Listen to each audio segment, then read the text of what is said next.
माननीय अमित भाई, माननीय राजनाथ जी, बादल साहब बैठे हैं, नितिन जी हैं, मंच पे विराजित सभी मान्यवर नेतागण और मेरे भाई और बहनों। अमित भाई,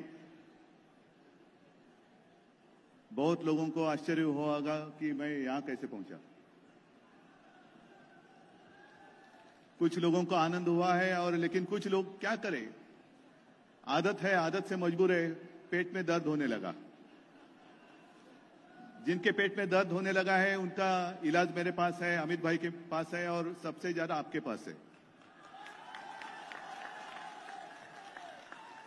मी शिवप्रभूंच्या महाराष्ट्रामधून माननीय बाळासाहेबांचा आशीर्वाद घेऊन अमित भाईंना शुभेच्छा द्यायला आलेलो आहे। अरे यहाँ मराठी भी अच्छी समझ लेते लोग। यही भाईचारा होना चाहिए। और जो मैं बात कह रहा था कि कुछ लोग खुशी मना रहे थे कि एक विचारधारा वाली पार्टी आपस में लड़ रही है, झगड़ रही है, लेकिन वो जानते नहीं कि जो कुछ चल रहा था, अमित भाई मेरे घर आए, बातचीत हुई, मनमुटाव जरूर था, मतभिन्नता जरूर थी, लेकिन जब हम साथ में बैठे तो कोई अब मनमुटाव नहीं रहा, ना कोई मतभिन्नता रही। जितने सारे विवाद थे हमने उनको खत्म कर दिया है। और वो इसलिए क्योंकि शिवसेना हो या भारतीय जनता पार्टी, हमारी विचारधारा एक है। हिंदुत्व यानी राष्ट्रीयत्व हमारी विचारधारा है। मेरे पिताजी कहा करते थे कि हिंदुत्व हमारी सांस है, अगर सांस रुक जाए तो हम कैसे जिएंगे। और इसलिए हम फिर से एक बार एक साथ आए हैं। जो पार्टियां, जैसे आपने अभी देखा होगा कि हम सारे साथ खड़े रहकर एक बड़ी माला हमें पहनाई गई। ये तो चुनाव का माहौल रहता है, गर्म करने का एक तरीका रहता है। विपक्ष ने भी कितने 56, अब तक 56, एक पिक्चर थी वो याद आ गई मुझे, अब तक 56, वो सारे इकट्ठा आए, हाथ में हाथ मिलाए, हाथ मिलाओ। लेकिन वो एक जो कहा होता है ना, दिल मिले ना मिले, हाथ तो मिलना चाहिए। हमारा दिल मिल गया है।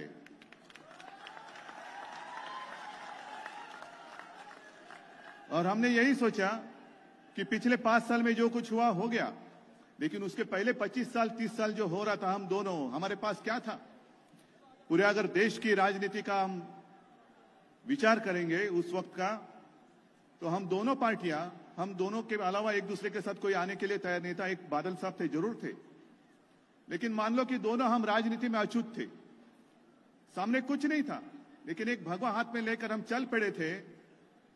पता नहीं 25 साल कैसे गुजर गए। जो एक अपना सपना था वो सच्चाई में बदल गया। दिल्ली के तख्त पर अपना भगवा लहराया गया। और आज हमारी सोच एक है, विचार एक है, नेता एक है। मैं विपक्ष को पूछना चाहता हूं कि क्या आप में एक कैसी कोई बात है कि जो आप हमें बता सकते हैं, देश की जनता को बता सकते हैं। आपका नेता कौन बनेगा प्रधानमंत्री। हमें सत्ता चाहिए, जरूर चाहिए, लेकिन कुर्सी के पागल नहीं है हम, कुर्सी के दीवाने नहीं है हम। तो यही मैं आह्वान विपक्ष को देता हूं। मेरी बात सुन लो। जैसे आप मोदी जी के नारे लगा रहे हैं, मैं विपक्ष को आह्वान देता हूं, चलो जैसे हम एक साथ आए हुए हैं, आपकी एक रैली करो और कार्यकर्ताओं को बोलो कि एक नाम लेकर नारे लगाओ। चलो, मेरा आह्वान है। ना कोई सोच है, ना कोई नेता है। कितने लोग चाहते हैं प्रधानमंत्री बने।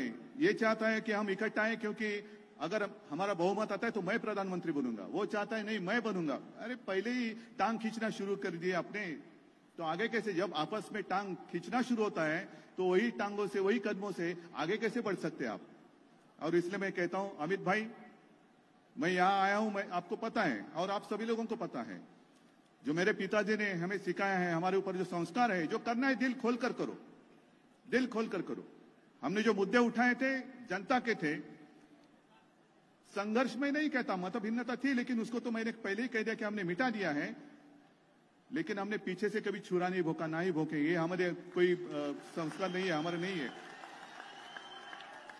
अमित भाई, मैं दिल से यहां आया हूं आपको शुभकामनाएं देने के लिए।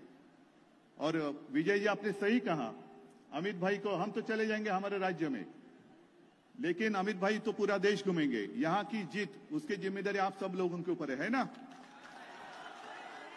क्या आप समर्थ है लेने के लिए? समर्थ है? जरा हाथ ऊपर करके बताओ क्या हाँ हम समर्थ है। तो बस, हमेशा चुनाव आता है तो माहौल गर्म होता है, लेकिन अब मुझे चिंता इस बात की है, माहौल गर्म करने के लिए सामने है कौन? कोई नहीं है। माहौल तो हमारा ही है, भगवा भगवा और भगवा, दूसरा कुछ है नहीं। मैं आप सभी लोगों को धन्यवाद देता हूं। अमित भाई, आपको हमने जो शपथ ली है कि दोनों साथ मिलकर देश को आगे बढ़ाएंगे, तो आप आगे चलो, हम साथ हैं। जय हिंद, जय महाराष्ट्र, जय गुजरात।